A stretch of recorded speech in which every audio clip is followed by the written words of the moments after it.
मंडळी, आपल्याला अनेक सवयी असतात. काही चांगल्या असतात, काही वाईट असतात. पण काही सवयी आपल्या मेंदूची अक्षरशः वाट लावत असतात असं आपण म्हटलं तर ऐकायला थोडं विचित्र वाटतं ना, पण त्या कामच तसं करतात. अशा 11 गोष्टी आहेत ज्या तुम्ही टाळणं गरजेचं आहे. कोणत्या पाहणार आहोत या व्हिडिओतनं. झोपल्यानंतर मेंदूला विश्रांती मिळते. याशिवाय झोपेच्या वेळेला मेंदू नवीन पेशी तयार करतो.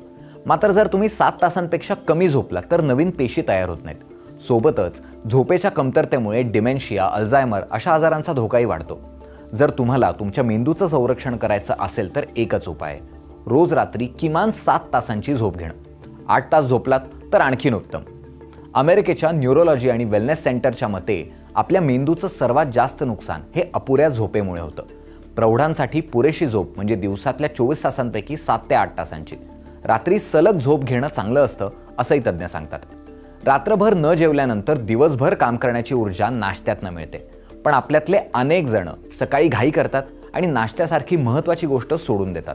असं केल्यामुळे रक्तातल्या साखरेची पातळी कमी होते, ज्यामुळे मेंदूवर परिणाम होऊ शकतो. आपल्या मेंदूतला 75% भाग हा पाण्याचा आहे. त्यामुळे आपण तहानलेले असलो तर आपला मेंदू नीट काम करत नाही. तज्ज्ञांच्या मते मेंदू निरोगी ठेवण्यासाठी प्रौढ व्यक्तीने दिवसातनं किमान 2 लिटर पाणी प्यायला पाहिजे. खूप काळ तणावामुळे मेंदूच्या पेशी मरतात आणि मेंदूचा पुढचा भाग हा आकुंचन पावतो. त्याचा आपल्या स्मरणशक्तीवर आणि विचारशक्तीवर परिणाम होतो. संशोधक म्हणतात की जे लोक सतत कामात बुडून राहतात, कोणत्याच कामाला नाही म्हणू शकत नाहीत, अशा लोकांना सर्वात जास्त ताण सहन करावा लागतो. पण असं करणं ताबडतोब थांबवा. कोणत्याही प्रकारे अतिरिक्त दबाव घेणं, तणाव घेणं टाळा. तुम्हाला किती फोन नंबर लक्षात राहतात? किती पत्ते, किती संदर्भ तुम्हाला तोंडपाठ आहेत? हातात गुगल असल्यामुळे आपण सध्या गोष्टी लक्षात ठेवण्याचे कष्टच घेत नाही. पटकन सर्च करतो, वापरतो आणि पुढे जातो. यामुळे आपली स्मरणशक्ती आणि विचारशक्ती दिवसागणिक कमकुवत होतीये. मेंदूला तल्लख ठेवायचं असेल तर इंटरनेट सर्चचा वापर कमी करा आणि डोकं जास्त चालवा. मोठमोठ्या आवाजात गाणी ऐकणं किंवा मोठ्या गोंगाटात जास्त वेळ राहिल्यामुळे ऐकण्याची क्षमता कमी होते. श्रवणशक्ती कमी झाली तर त्याचा थेट परिणाम आपल्या मेंदूवर होतो. परिणामी अभ्यास करणं आणि लक्ष केंद्रित करणं कठीण होतं. हेडफोन वापरण्यापूर्वी किंवा जास्त आवाजात तुमचं आवडतं गाणं ऐकण्यापूर्वी दोनदा विचार करा.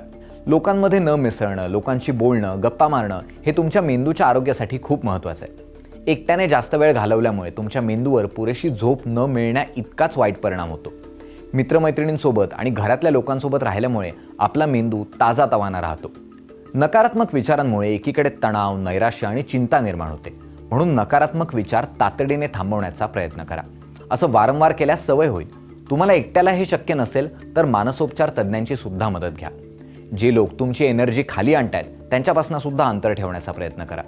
जिथे जास्त प्रकाश आणि हवेची हालचाल होत नाही अशा वातावरणामुळे मेंदूवर मोठा दबाव निर्माण होतो. कारण सूर्यप्रकाशाचा संपर्क आपल्या मेंदूसाठी खूप महत्त्वाचा असतो. नाहीतर मग नैराश्यासारख्या समस्या उद्भवू शकतात. तुमचा मेंदू निरोगी ठेवण्यासाठी तुम्ही दररोज उन्हात जायला हवं. त्यासाठी बाहेर जा. तुम्ही घरी असाल तर दरवाजे आणि खिडक्या उघडा आणि सकाळी लवकर उठायचा प्रयत्न करा. कितीही हेल्दी फूड असलं ना तरी जास्त खाण्याची सवय ही मेंदूला हानिकारकच असते.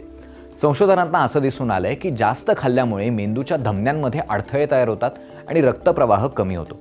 म्हणूनच मध्यम आणि योग्य आहार घेणं हे महत्त्वाचं मानतात. जास्त स्क्रीन टाईमचा मेंदूच्या आकारावर आणि विकासावर मोठा परिणाम होतो हे मी तुम्हाला वेगळं सांगायची गरज नाही. मोबाईल फोनच्या इलेक्ट्रोमॅग्नेटिक फील्डच्या दीर्घकाळ संपर्कात राहिल्यामुळे डोकेदुखी, गोंधळ आणि ब्रेन ट्यूमरसारखे विकार होऊ शकतात. या कारणामुळेच मुलांचा स्क्रीन टाईम कमी केला पाहिजे. तसंच फोन रात्री झोपताना उशाशी किंवा शरीराच्या अगदी जवळ ठेवून झोपू नका. तुम्हाला यातल्या कोणकोणत्या सवयी आहेत? मला सांगायचं असेल तर खाली कमेंट्समध्ये लिहा. नसेल सांगायचं तर तुम्हीच विचार करून पहा. आणि यातल्या कुठल्या सवयी तुम्ही बदलणार हे सुद्धा आम्हाला सांगा. आणि हा व्हिडिओ आठवणीने शेअर करा. ती सवय चांगली आहे. धन्यवाद.